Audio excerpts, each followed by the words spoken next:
வணக்கம். செல்வகுமாரின் மாலை வானிலை ஆய்வறிக்கை. அதிகாரப்பூர்வ வானிலை அறிக்கைக்கு இந்திய வானிலை ஆராய்ச்சித்துறை அறிக்கையை பார்க்கவும். 2026 மார்ச் 8 ஞாயிற்றுக்கிழமை மாலை 4 மணி நிலவர ஆய்வறிக்கை. எதிர்பார்த்தது போலவே நேற்றை விட சில புள்ளிகள் வெப்பம் குறைந்திருக்கு. ஆனால் நேற்றைக்கு 102 தாண்டி இருக்கு வேலூர்ல. ஆனால் இன்றைக்கு வெப்பம் 102க்குள்ள தான் இருக்கும். நாளை 100க்குள் தான் இருக்கும்.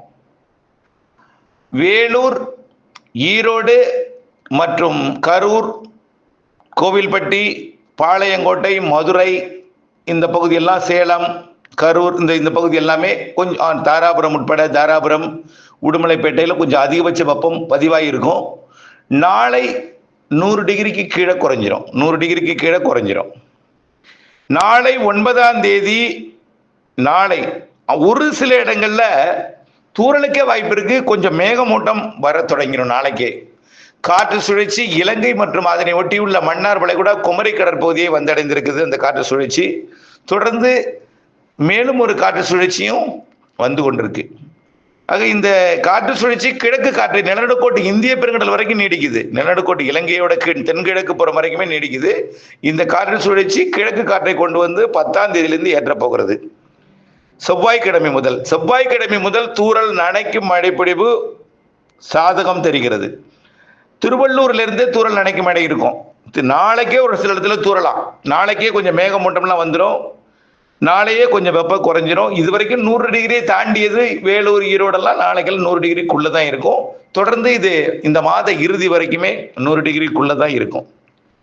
இதுல நாளைய மறுநாள் செவ்வாய்க்கிழமை 10ஆம் தேதி மதியம் ஆங்காங்கே கருமேகம் சூழ்ந்து ஆங்காங்கே தூறல், லேசான மழை கூட கொடுக்கலாம்.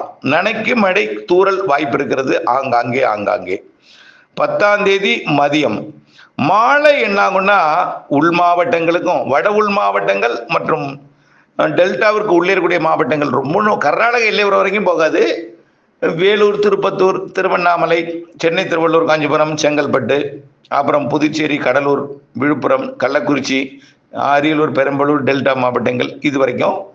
அப்படியே தென் மாவட்டங்கள் தூறல்ங்க, ஆங்காங்கே தூறல், ஆங்காங்கே நனைக்கும் மழை ஒரு சில இடங்கள்ல இருக்கும்.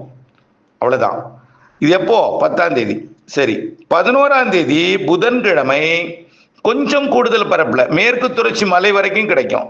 தென்கடலோரமும் உண்டு. 11ஆம் தேதி டெல்டா தென் மாவட்டங்கள் தென்கடலோரத்திற்கு உறுதியா இருக்கு லேசான மழை. புதன்கிழமை 11ஆம் தேதி அதிகாலையே இருக்கும் இந்த மழை. அதிகாலை பார்த்தீங்கன்னா கொஞ்சம் மேகமூட்டங்கள்லாம், அதாவது பனிப்பொழிவு இருக்கும். அப்புறம் அப்படியே மேகமூட்டங்கள் வரும்.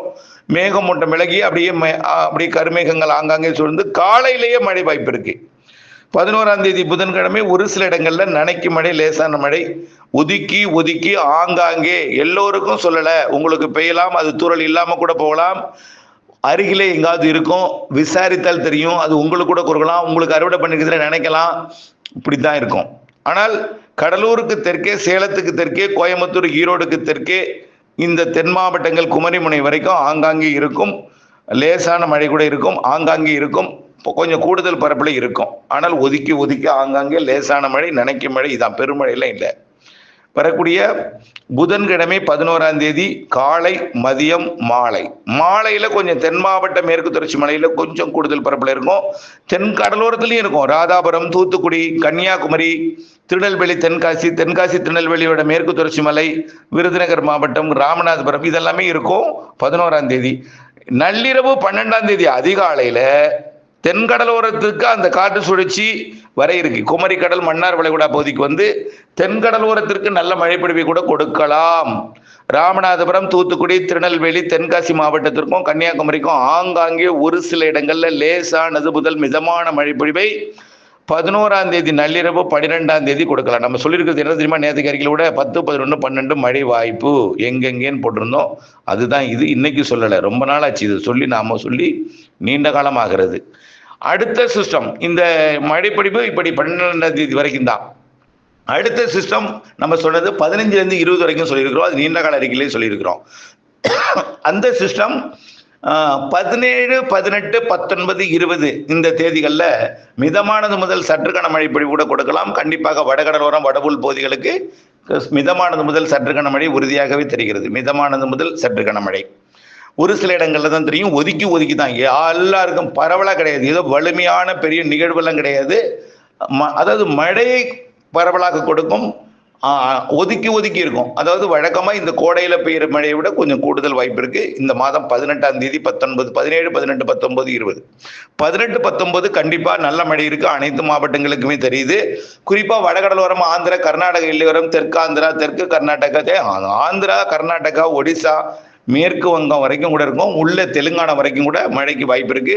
ஏன்னா இது எதுக்கு அதெல்லாம் சொல்றேன்னா, தமிழ்நாட்டின் ஊடாக நுழையக்கூடிய கிழக்கு காற்று வட இந்திய நிலப்பகுதிகளில் நிலவக்கூடிய காற்றழுத்த தாழ்வு பகுதியை நோக்கி இந்த காற்று பயணிக்கிற காரணத்தினால இரு காற்று இணைவு தென் மாநிலங்கள் முழுவதுமே ஏற்படும்.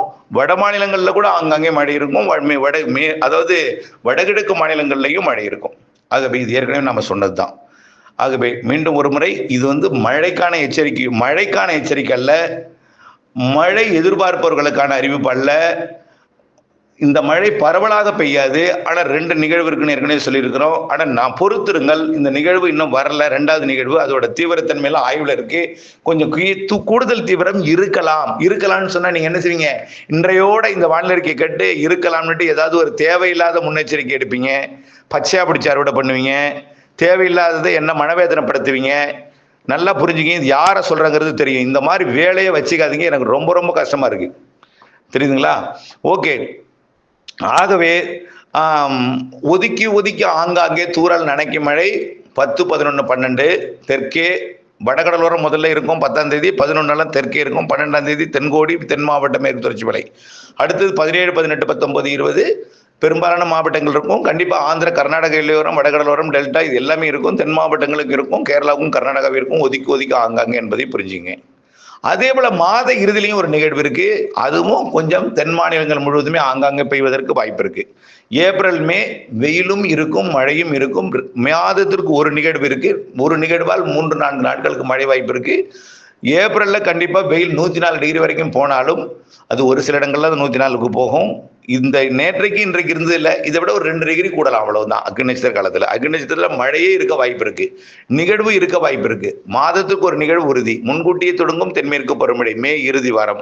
கண்டிப்பா மே 31ஆம் தேதி தென்மேற்கு பருவமழை. அரபிக்கடல் வெப்பம் உயர்கின்ற காரணத்தினால மேலும் உயர்கின்ற காரணத்தினால அரபிக்கடல் நிகழ்வு உருவாகும். கண்டிப்பா இவெல்லாம் ஏற்கனவே நீண்ட கால அறிக்கையில் சொல்லியிருக்கிறோம். தொடர்ந்து அப்டேட்ஸோட இணைந்திருங்கள். அப்டேட்ஸ் அறிந்து, துல்லியம் அறிந்து, புரிந்து உணர்ந்து, அறிவியலை உணர்ந்து, வானிலையை உணர்ந்து, இயற்கையை உணர்ந்து செயல்பட வேண்டும். அதுதான் உங்களை கேட்டுக்கொள்கிறேன். இணைந்திருங்கள் அப்டேட்ஸுடன். நன்றி.